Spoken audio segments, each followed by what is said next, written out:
Alright guys, so here in this box are some used PS5 controllers that I bought from GameStop, and to be specific, I actually bought 3 controllers. I got one red, one white, and one black. And with used PS5 controllers, GameStop basically gives you a $10 discount off the new price. So the red one is $65, and then the white and black one are both $60. And so basically we're going to unbox these things and kind of see what GameStop sent us, make sure they look good and make sure they work. And yeah, so let's go ahead and open up this box right here.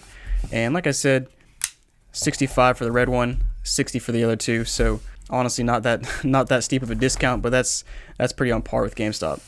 And real quick before I slice this thing open, go down in the comments and let me know if you like the DualSense controller better or the Xbox Series X controller better. I'm interested to know your guys' thoughts. And so yeah, let's go ahead and get this thing open and see what's inside. Alright, so we'll start with the packing slip here. So let me kind of just fold it up so you can see it. You can't really see it all that well, but you got a PS5 DualSense controller, W, B, and R, so white, black, and red. And it says 60, 60, and 50. And the reason it says 50 is because I had a discount code for $15 off. So basically it was actually 60, 60, and 65, but that's not how it looks on my packing slip. But let's see what they got in here.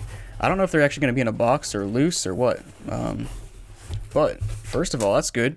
You got a decent amount of packaging, which is not always what happens with GameStop. And here we go. So they are actually pretty loose.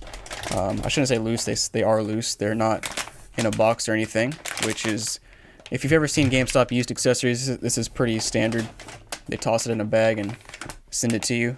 So far, just at first glance, they don't look too bad. And here's the final one, the white one.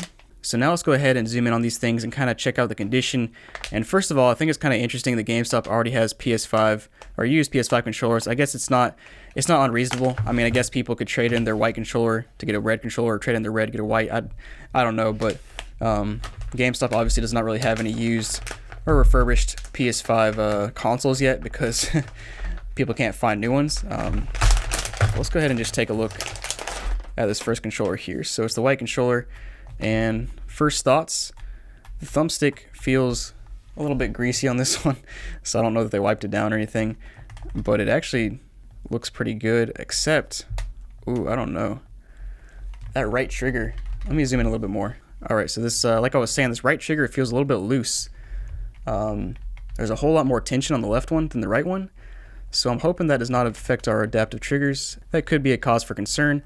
Now the joysticks right here, they feel like they have most of the grip still left. Like I said, this one had a little bit of grease on it, like somebody had been playing with it with some Cheetos and stuff. I don't know. Buttons all click well. Touchpad is good. Controller looks good. You know, it's kind of, it's a pretty matte controller, so it's kind of hard to scratch it up. But it's definitely worn a bit. You can kind of tell that the writing is gone on these two sides. So somebody's definitely put some decent amount of use into this thing, which is expected. But yeah, let's go ahead and take a look at the next controller now. Alright, so here's the black controller, and I'm actually pretty interested to take a look at this thing because I've never actually seen a black controller in person yet. It actually looks pretty good. Nice black matte. Pretty cool scheme, but joysticks look good. They appear to have barely any use. Triggers feel good. The left and right feel better on this one. They feel like they have plenty of resistance. Buttons are all clicky. Touchpad feels good. And then if we look at the back, this one appears to have a little bit less wear. Just by looking at the writing, you can kind of tell it's not as worn down as the white one, which makes sense because the black controller came out more recently than the white one. But yeah, this one looks a little bit better than the white one. Let's go ahead and check out the red one and see how that one looks. Alright, so here's the red one, and I'm not actually sure if it's called red or maybe maroon or something. It actually looks a bit pink to me rather than red, but it looks good. Joysticks look good. Look like they've barely been used. All the buttons are clicky. Touchpad clicks. You got power there. Your triggers feel good. Both the right one and the left one seem to have plenty of resistance, which is better than the white one.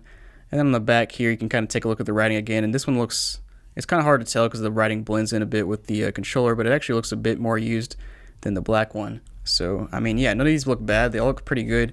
My only concern so far is the, like I showed you on the white one, the right trigger seems really loose, whereas the left one seems okay. So I'm hoping the adaptive triggers actually work on this controller. That's definitely a cause for concern. Honestly, I wouldn't be surprised if any of these controllers have issues with the adaptive triggers. I've already personally had issues with the adaptive triggers on my PS5 controller, so like I said, I won't be surprised. So let's go ahead and plug these things in and test them out and make sure they actually work. Alright guys, so we are back, and Great news. That's sarcastic, but if you're familiar with GameStop, they like to use sandpaper on their refurbished products, or as I'm told, it's magic eraser. But I took a closer look at this white controller here and realized that they actually sanded the back of this thing. It's hard to see, but if you look at the light right there, you can see the streak marks.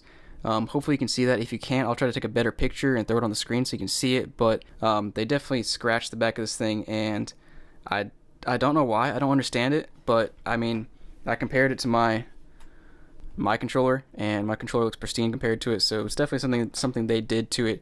And the weird thing is the black controller looks fine. Nothing there, as you can see. And the red controller looked fine as well. As you can see, I don't see any scratch marks there. But the white one, they definitely did it too. Of course, it's the hardest to see, but it's just annoying. I don't know why they do it. And one other thing I just noticed that actually shows how much this controller has been used is there's actually indentations on the back of these triggers on R2 and L2. Hopefully you can see that. It's having a hard time focusing on it, but yeah, there you go. A little indentation there as well. I don't think I saw that on the red or black controller. Yeah, red looks good, and the black looked good as well. And so that's just another interesting thing to note. So let me go ahead and switch into my other mode, and we'll go ahead and test these things out. Alright guys, so here we are. We'll go ahead and start with the white controller. I already plugged them up, and so they should be synced to my console now, so I should be able to connect wirelessly. Let's go ahead and connect, and we're going to try out Astro's Playroom, because it's a pretty good game to try out for all the, basically to test out everything. So let's just scroll through and make sure the D-pad and the analog sticks work. So far so good. X works, circle works, triangle works, L1, R1 work. So we'll go into the game and we'll test out basically the adaptive triggers and the haptic feedback, all that good stuff, motion controls, touchpad, all that good stuff, and make sure it works. And this is one of those games that actually takes full advantage of the DualSense controller. So right here, touchpad, that seems to work fine.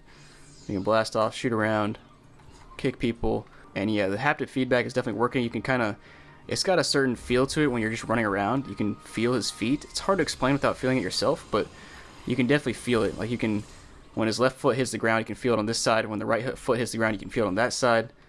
It's pretty interesting. But let's go ahead and go to, there's kind of a cool place where I like to try out the triggers. Basically where you place a little vending machine thing where you pull the trigger and then you squeeze this ball and it pops open. So let's try it out. So as you can see, we got a left hand, right hand, and we can kind of wave the controller around and it works. If you pull the right trigger, you can kind of see some resistance there, and I actually don't have enough coins, so let's back out, and I guess I need to go find a game that I can play that can test these adaptive triggers, because right now I don't have enough coins. So let's go into one of the other worlds and test out the triggers in one of the worlds. Alright, so there's actually this place called Springy Spa in Cooling Springs where you basically become a frog, and pretty good place to test out the adaptive triggers because you pull your trigger and it makes them spring up and spring down basically. So you can see I'm waving around. It's pretty cool use. You can use this controller to aim where you're going, and then you pull the trigger and it shoots off. And actually I just realized this controller, the trigger seems to be working. This is the one I was concerned about. You know, the left one seemed to have more resistance than the right one, but it seems to be working fine. I can't really feel a difference in the amount of resistance once the adaptive triggers are active, which is good. I'm going to go ahead and keep using the right one though and see if it deteriorates or anything. Yeah, I mean, it seems to be working just fine, which is good. I mean, like I've mentioned a few times, it seemed a little concerning because it was pretty loose, but it seems to be fine right now. And of course, I wasn't paying attention and killed myself. But adaptive trigger seems to be working fine. Let's go ahead and I guess switch to the next controller and make sure it works. All right, so next up we got the black controller, which looks good. Motion controls work. Adaptive trigger on the left works. Right side works as well. Haptic feedback is definitely working.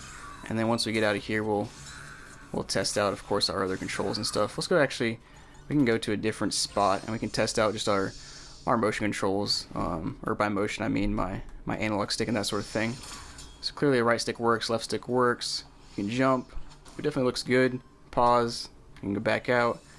Make sure the share menu works. Yeah, looks good. If we go back to the main menu, we can just test out our D-pad up and down and left and right and stuff. And if we go home, we can test out our right trigger, left trigger, or excuse me, L1, R1. So the black controller seems just fine. Let's go ahead and put this away and we'll try out the red controller. Alright, so here we go, red controller, Springy Spa. The left adaptive trigger works, right one seems to work as well. Motion controls are clearly working. And we'll go back to just the bot beach and we'll make sure you know, our analog sticks work and buttons work and that sort of thing.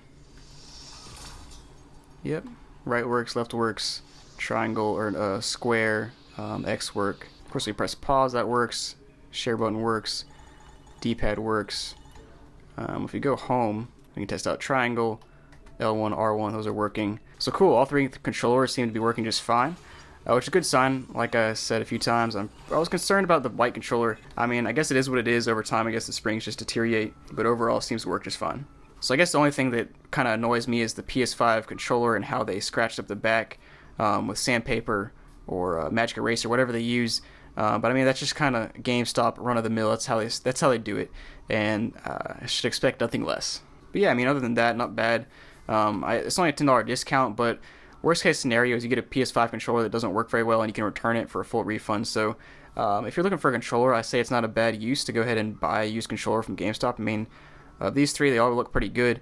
Of course, there's probably some duds out there, and I haven't seen any refurbished controllers yet, but I'll be interested to see when those come out, and I'm sure those will have some issues. But yeah, thanks for watching, guys. Hope you enjoyed the video. If you did, make sure to subscribe down below and like the video. And of course, hit that join button if you want to support the channel monetarily. And I'll probably sell at least a couple of these controllers on my website, jrupgaming.com. I'll show it up to you on the screen. But basically, I don't need this many controllers, so I'll go ahead and sell a couple there. And yeah, thanks for watching, guys, and have a great day.